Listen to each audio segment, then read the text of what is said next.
نام عبداللہ، کنیت ابو عبد الرحمن، والد کا نام مسعود، والدہ کا نام ام عبد، شجرہ نسب عبداللہ بن مسعود بن غافل بن حبیب بن شمخ بن فار بن مخزوم بن مساہلہ بن کاہل بن الحارث بن تمیم بن سعد بن نہدیل بن مدرکہ بن الیاس بن مدر۔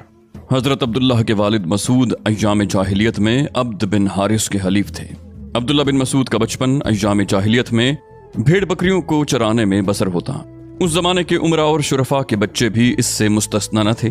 گویا یہ ایک درسگاہ تھی جہاں سادگی، جفاکشی، وفاشیاری اور راست بازی کا عملی سبق دیا جاتا۔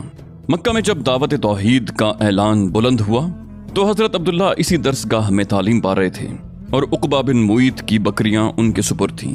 بکریاں چرانے کا عمل ہی حضرت عبداللہ بن مسعود کے اسلام کا ذریعہ بنا، جس کا مکمل قصہ آگے آ رہا ہے۔ حضرت عبداللہ بن مسعود رضی اللہ عنہ اسلام کے ابتدائی دور میں پیش آنے والی مشکلات میں دوسرے مسلمانوں کے ساتھ پیش تھے۔ مصائب و تکالیف سے دل برداشتہ ہو کر پہلے 2 مرتبہ حبشہ کی طرف ہجرت فرمائی اور آخری مرتبہ مدینے کی طرف رخت سفر باندھا۔ وہاں حضور صلی اللہ علیہ وسلم نے آپ کو حضرت معاذ بن جبل کا بھائی بنایا اور مستقل سکونت کے لیے مسجد نبوی کے متصل ایک قطع زمین مرحمت فرمایا۔ حضرت عبداللہ بن مسعود تمام مشہور اور اہم جنگوں میں جانبازی اور پامردی کے ساتھ سرگرم پیکار رہے۔ غزوہ بدر میں 2 انصاری نوجوانوں نے سرخیل کفار ابو جہل کو تہہ تیغ کیا۔ حضرت نے فرمایا کہ کوئی ابو جہل کی خیر خبر لاتا۔ حضرت عبداللہ بن مسعود گئے، ابھی کچھ جان باقی تھی۔ اس کی داڑھی پکڑ کر کہا، ابو جہل تو ہی ہے۔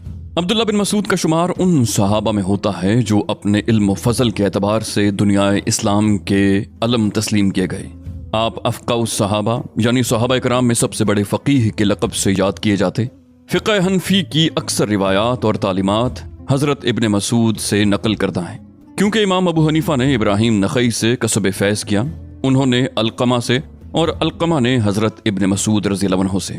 تلاوت انتہائی پرسوز اور خوبصورت آواز میں کیا کرتے ہیں۔ کئی دفعہ آپ علیہ السلام نے بھی تلاوت سنانے کی فرمائش کی۔ حضرت عبداللہ بن مسعود فرماتے ہیں کہ ایک مرتبہ حضور صلی اللہ علیہ وآلہ وسلم مسجد حرام میں تشریف فرما تھے اور ابو جہل بن ہشام، شیبہ بن ربیعہ، عتبہ بن ربیعہ، عقبہ بن ابی معیط، امیہ بن خلف اور 2 اور آدمی 7 کافر حتیم میں بیٹھے ہوئے تھے اور حضور صلی اللہ علیہ وآلہ وسلم نماز پڑھ رہے تھے اور نماز میں لمبے لمبے سجدے کر رہے تھے۔ ابو جہل نے کہا کہ تم میں سے